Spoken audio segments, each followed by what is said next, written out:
अस्सलामुअलैकुम नाज़रीन, welcome to the सभी मदी पॉडकास्ट। और आज की पॉडकास्ट बहुत खास है क्योंकि आज एक नए मेहमान हमारे साथ यहाँ पे आए हैं। ये एक बड़े ज़बरदस्त कॉन्सेप्ट आर्टिस्ट हैं, इनकी ड्राइंग्स तो बहुत ही कमाल होती हैं। He is a martial artist also, taekwondo करते रहे हैं काफ़ी अर्सा, और ही इज़ ऑल्सो ट्रैवलर।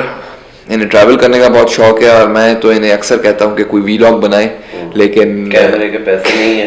कहते हैं कि कैमरे के पैसे नहीं है, महंगा कैमरा नहीं ले सकते, तो यार फोन से ही बना ले।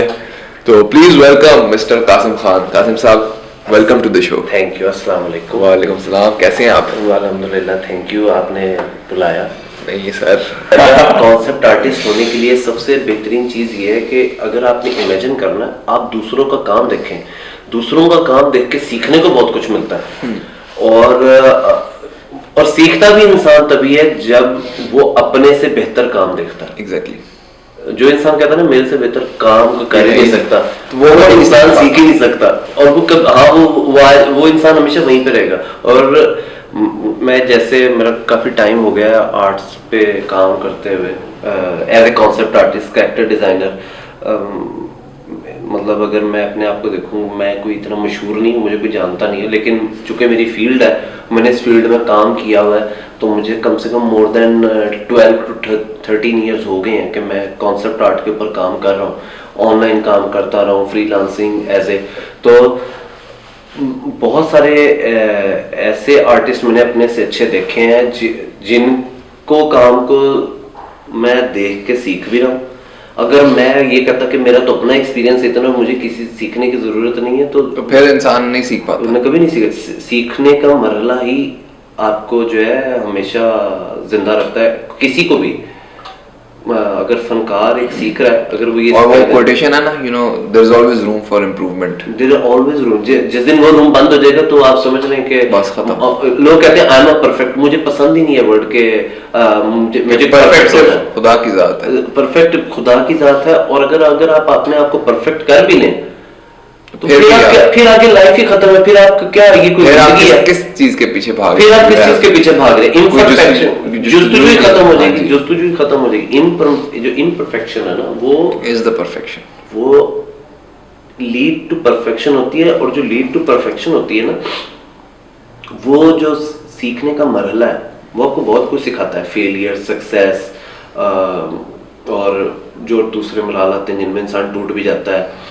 और उस सफर करते करते, मतलब सफर यानी कि उर्दू वाला सफर, हाँ, उस सफर में आप वो दूसरा सफर दोनों ही आते हैं, उर्दू वाला वो सफर करते करते, वो सफर में सफर काफी करते हैं। और उस सफर में जो है इंसान खुद एक उसकी पर्सनल डेवलपमेंट होती है, वो बिल्कुल कैरेक्टर बिल्ड होता है, आपका कॉन्फिडेंस बिल्ड होता है। जो सबसे बड़ी बात यह है, कुछ लोग होते हैं छोड़ देते हैं बीच में। इसका मतलब ये है कि वो मॉरली तौर पर, जो कहते हैं ना इसमें कुछ नहीं रखा, वो मॉरली तौर पर अपने आप को, वो कहते हैं खुद नहीं चढ़े तो दूसरे को भी ये कहेंगे कि तुम भी नहीं चढ़ सकते, क्योंकि वो काबिलियत को जज करते हैं अपने आप को सोच के, पर दूसरे के देख, क्या पता दूसरा बने ही उस चीज को करने के लिए। ऐसा ही है। वो कहते हैं, कोटेशन पड़ी थी उसको उर्दू में, मैं कहता हूँ कि अगर आप मछली को जज करते नहीं कि वो दरख्त पे चढ़ जाए तो सारी उम्र नहीं चढ़ सकेगी, सारी जिंदगी। की उसकी कोटेशन है आइंस्टाइन की, उसने कहा था कि इफ यू जज a fish by its ability to climb a tree, it will always think that it's stupid, because क्योंकि वो बनी तैरने के लिए। बनी तैरने के लिए, वो कैसे चढ़ सकती है? अच्छा, मुझे ये बताएं कि आपको ये किस तरह और कब रियलाइज हुआ कि यू आर एन आर्टिस्ट और आपको ड्राइंग से लगाव है? मैं बचपन से करता था भाई, तो यानी कि अंदर से एक फीलिंग थी, अंदर से मेरे अब्बू जो थे वो एक आम नॉर्मल जिस तरह ऑफिस जॉब करने वाले होते हैं, तो वो ड्राइंग्स वगैरह बना लेते थे, उनके अंदर थी ये चीज़। तो टीवी पे कभी प्रोग्राम आता था सुबह 7 बजे, तो हमने मेरे नाम का अबू ने ना एक लेटर लिख के और ना पीछे मिकी माउस बना के भेज दिया कि चलो आपका जो जिसका नाम लेते थे उनको वो किताबों के गिफ्ट वगैरह भी आते थे। सही, वो किताबें कौन सी होती थी, रिसाले वगैरह होंगे बच्चों के, तालीम तरबियत वगैरह और ये इस टाइप के। तो वो तो है नहीं, लेकिन क्या कहते हैं, वो मुझे आज भी याद है मिकी माउस जिस तरह उन्होंने बनाया था। फिर स्कूल के चार्ट वगैरह भी मेरे अब्बू ही बनाते थे, जब तक मुझे नहीं आते थे, जो घर से बना के लेके जाते थे हम क्लास में लगाने के लिए। फिर डिस्कवर कैसे हुआ क्या मेरे अंदर एक आर्टिस्ट छुपा हुआ है? मैंने उनको देख देख के बना के ना मैं ट्रेस करता था, जब वो करने लगा मुझे बड़ा अच्छा लगा। मुझे फिर मेरी अम्मी मुझे कलरिंग बुक्स वगैरह ला के देती थी, जो उनके अंदर ड्राइंग्स बनती थी मुझे बड़े फैसिनेट करती थी। मैं कार्टून तो देखता ही था। फिर ऐसा हुआ कि जब मैं खुद से बनाना शुरू, मैं कार्टून्स बहुत देखता था, इतने देखता था, फिर मुझे बनाने की आदत हो गई उनका। जब उनकी मुझे बनाने की आदत है फिर मुझे लत पड़ गई। फिर मैंने डायरीज क्या, किताबें क्या, सबके ऊपर कार्टून्स बनाना स्टार्ट कर दी। इवन मेरी जो कोर्स की बुक होती थी वो गंदी रहती थी हमेशा। मेरी किताब कभी हर जगह, मेरी किताब कभी क्लास में गुम नहीं होती थी, और अगर गुम होती थी तो मिल जाती थी, क्योंकि वो सबसे गंदी के ऊपर कार्टून जो बनाते थे वो क्लास में किसी की नहीं होता। वो मैं ही बना रहा था, मतलब और कोई ड्राइंग वैसी नहीं करता था जैसी मैं करता था। वो साफ पता लगता था ये तो कासिम की बुक है, कोई भी बता सकता था। बाज़ तो आप ये भी कहते हो, मतलब हाथ के वो जो फेरना होता है वो एक बंदे का वो स्पेसिफिक होता है, वो आप किसी को कॉपी नहीं कर सकते। तो वो पता लग जाता था कि कासिम की किताब है। हमारे एक सर थे ड्राइंग के ना, मैं जब अपना बैचलर्स कर रहा था तो उन्होंने बताया था कि हर बंदे का ना स्ट्रोक का भी अलग स्टाइल होता है। तो जब मेरे पास स्टूडेंट्स असाइनमेंट्स आते हैं तो मैं देख के बता सकता हूँ कि ये 2-3 असाइनमेंट एक ही बंदे ने बनाए, एक ही नहीं, क्योंकि वो जो स्ट्रोक है ना, वो स्ट्रोक कहाँ पे लगता है, जहां पर आपकी आखिरी लाइन का एंड होता है, वो उससे पता लगता है जैसे सी बनाया है या 4 लिखा है, 2 किस तरह लिखा है। तो ये बताएं कासिम साहब, आपको क्या लगता है पाकिस्तान में एक आर्टिस्ट बहुत वाइड किस्म की टर्म है। Artist is a musician, artist is an actor, artist is a painter, artist हर तरह का आर्टिस्ट है। तो आप किस तरह देखते हैं आर्टिस्ट की फ्यूचर? एक तो पाकिस्तान में ना मसला सारा ये है कि सही बताऊं, आर्टिस्ट की जॉब और उनकी कैरियर काउंसलिंग वैसी है ही नहीं जैसी होनी चाहिए। हाँ, हमारे आर्टिस्ट एक्चुअली रुल रहे हैं। हाँ, यहाँ पे रुल रहा है आर्टिस्ट, यहाँ पे आर्ट्स की कदर ही नहीं है। बाहर यूनिवर्सिटीज़ जब आर्ट्स का जो कोर्सेज इंट्रोड्यूस कराती हैं, वहाँ सबसे, आप शायद पता ही होगा, वहाँ के one of the expensive courses he arts से रिलेटेड और म्यूजिक से रिलेटेड होते हैं। ऐसा ही है। और उनमें करता भी कोई शाज़ो नादर ही है, लेकिन जो भी करते हैं वो आपके चार्टर्ड अकाउंटेंट से बहुत ज्यादा आगे होते हैं। एक सीधी सी बात है, क्यों ज्यादा कमाते हैं। हाँ, ज्यादा कमाते हैं। उसकी एक वजह है क्योंकि आर्ट फील्ड बहुत वास्ट किस्म की है, उसमें म्यूजिशियंस भी आते हैं। और आप देखे हुए दुनिया में जितने फेमस और रिच है वो ऑलमोस्ट यही लोग हैं। लेकिन अगर आप फेमस और रिच देख के जा रहे हो, वो एक अलग चीज है।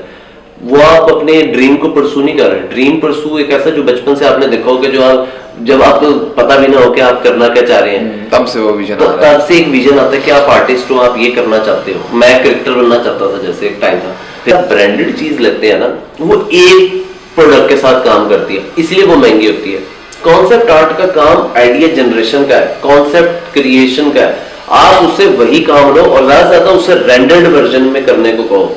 This is the way to, जो उसका काम निकलवाने की जो एक्चुअली मेन सोर्स है, यही है कॉन्सेप्ट आर्टिस्ट का, कि भाई आप उससे उसका काम लो। आप उससे 3D करा रहे, 3D जरूरी नहीं कि 3D वाला कॉन्सेप्ट आर्टिस्ट भी हो और आर्टिस्ट जो हो वो 3D भी कर सके।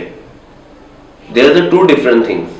ठीक है, आपको जो चीजें आपको हालात सिखाती हैं वो आपको किताबें नहीं सिखाती, ऐसे ही वो उस्ताद नहीं सिखाता। ऐसे ही भूख की चीज को फील करने के लिए ना आपको भूखा रहना पड़ेगा। वो किताब में आप कहें वो इंसान प्यासा मारा फिर रहा, साथ आपने बर्गर पकड़ा हुआ, आप उसको बर्गर और उसकी प्यास को नहीं समझ सकते, उसकी भूख को, unless you are not hungry. जब तक आप हंग्री नहीं ना, आपको अंदाजा ही नहीं कि भूखा बंदा कैसा फील कर रहा है। ऐसे ही ये जो चीज है ना, फीलिंग, ये आती ही तब है जब आप एक्चुअल में उस अपने आप को जगह पर हालात में आप रह चुके हैं, अगर ना भी हो, जब आप देखें, एहसास बड़ी कीमती चीज है। दुनिया में सबसे महंगी चीज है एहसास है, और इसी चीज का लोग फायदा भी उठाते हैं। लेकिन इसका मतलब ये नहीं है कि ये सस्ती हो गई, करते फिर भी कुछ लोग ही हैं। इतनी सस्ती चीज होने के बावजूद भी ये चंद लोगों के पास है, इसलिए महंगी है। जिसको मर्जी पूछ ले, कोई नहीं चाहेगा कि कोई किसी को मार दे, लेकिन गुस्से में आके कोई कुछ भी कर बैठता है, फिर बाद में कहते हैं नहीं जी ऐसे नहीं, ऐसे क्यों, क्योंकि ये तो गलत हो गया। वो बात ठीक है, लेकिन बात फिर वहीं पर आ जाती है कि जो है ना, एहसास, अगर एहसास होगा ना, अगर एहसास होगा तो आपके अंदर इंसानियत होगी। तो नाजरीन, उम्मीद है आपने इस पॉडकास्ट से कुछ सीखा होगा। अगर सीखा है तो इस नीचे कमेंट जरूर कीजिए, इस चैनल को जरूर सब्सक्राइब कीजिए। सीखा है तो कमेंट भी कर दें, और नहीं सीखा तो प्लीज गाली मत दीजिएगा। दूसरा बना देंगे, सजेस्ट कर दीजिएगा। अपना ख्याल रखिएगा, हमारी तरफ से अल्लाह हाफिज। अल्लाह हाफिज।